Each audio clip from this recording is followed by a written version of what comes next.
morning. I'm talking to Dr. Sam Minskoff, clinical psychologist today. Hi, Dr. Minskoff. Hello. Dr. Minskoff, what advice can you give parents who are considering making Aliyah and are worried about how their children will cope with the change? Okay, the best advice, first of all, if they say, well, I'm really worried that my kid will be upset or my kid will be very anxious, and I'm really worried about that, and what I would tell them, and to be a little ironic, I say, I wouldn't worry about that at all. It's going to happen. They're going to be upset. They may be anxious.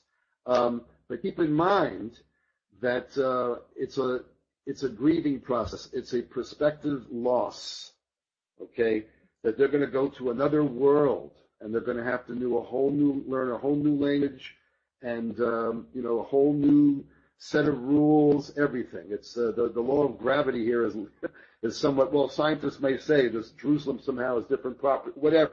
It's different. That's the bottom line. And it's a major transition. Doesn't mean it's impossible, though. Difficult, but it doesn't mean that it's impossible. And that chances are, if they were socially doing well in the let's say America or South Africa or whatever country that they came from, and they were making friends there, that will transfer over to Israel as well. Conversely, if a kid has got emotional problems in one place, and okay, this adage, well, change the place, you'll change your fate. I've got a few issues with that because, yeah, you may change it for a while, but then once the euphoria or whatever wears off, whatever problems you brought with you will emerge again. So if a kid's having a problem in one country, he'll have a problem in another. If he's doing well in the other, then he'll be fine. It's just the difference, the major difference. And that parents, and for themselves too, parents, they're going to have to cope with coming here as well.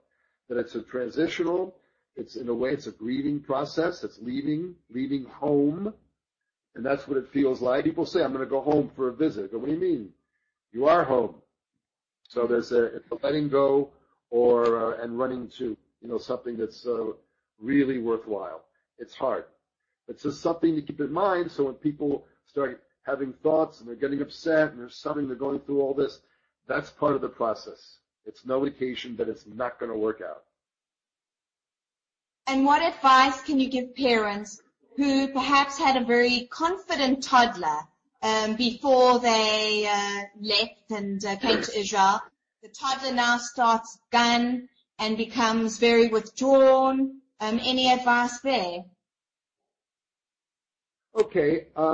Again, people deal with the grieving process or the transitional process in many different ways, and this may be one of them. It is a scary, terrifying, it can be a scary, terrifying experience. Now, whether the terror and the scariness is well-founded in reality, it is to some extent. Okay, there's been problems here with violence, and people know it, and it's been on the news and all that. But again, a lot of it but much of it was hyped up, to be sure. I'm here, I lived through it. So yes, we have problems. There's also gang shootings, and people are afraid to go to California because it's going to go into the sea after an earthquake. So it depends, what neighborhood you live in. But children, they're going to be like homesick, clingy, and very frightened, very scared. The best advice I can give to parents, again, find support groups for these kids and they're around, but give them as much support as they can. Acknowledge the feelings. I know it's really sad. I know it's very hard to live in a new place like this. Not like, oh, come on, Johnny, snap out of it. That's the last thing you should do. The other thing is that, it wasn't the kid's choice to move here. It was the parents' choice. The same thing to teenagers. You may get that in your face. Look, I didn't ask to move here. I could care less about Zionism.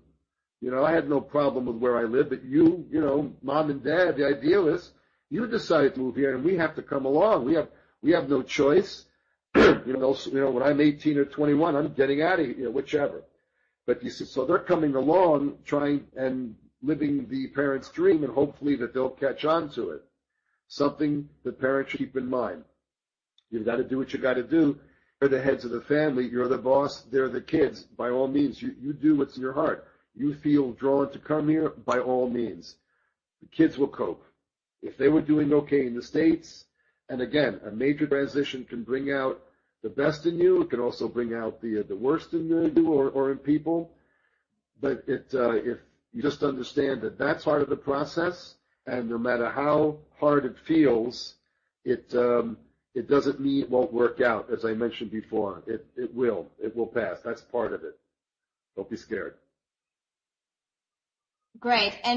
And what advice can you give to couples, to husband and wives? Aliyah is a very stressful process. What advice can you give to couples to try and reduce the stress that may be or may start within the marriage due to the Aliyah process? Sure. Well, one of the things that naturally will stress any couple is stress. Like, for example, finances or moving from one town to another, let alone moving from one country to another. What I would advise the couples beforehand is to make sure first, and, there shouldn't be anybody fooling themselves or, lay all the cards on the table. Make absolutely sure that both are on the same page in coming to Israel, making Aliyah. Because some would say, well, okay, my husband's going, so I'm going, or my wife wants to go, so I'm going to go along. That's okay, and it could work out. Be careful.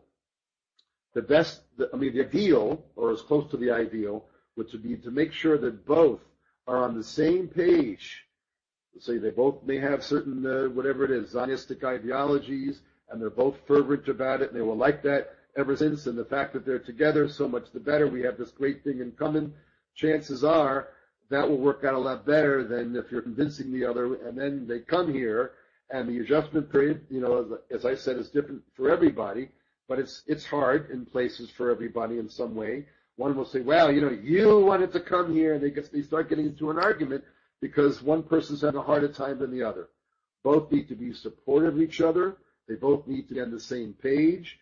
They both need to understand, are we doing it because of what we believe in, or are we just doing it because one is following the other, and vice versa? Or, really explore the reasons why, because it's just one added stress that it could interfere with the relationship. On the other hand, it brings people closer together, because now, yes, we're here because we share the dream, and we're going to get through this. We're going to struggle together, and we're going to pull through as a family because we are family. And that's the only way we're going to get through this, if we stick together and don't give up. And once you give up, that's it. Never give up, and you get through it. And it can bring a family closer. Trials and tribulations oftentimes can bring people much closer together. Some people come here to get their relationships healed. Now, that may sound like kind of a hokey reason to come here, but people come here for all sorts of reasons. But even with those reasons, if that was one of the things that they came here, one of the issues, it was helpful. It did the trick. It worked. It helped them to work on an adventure together, which drew them closer. Thank you. Thank you so much for talking to us today. You're quite welcome. My pleasure.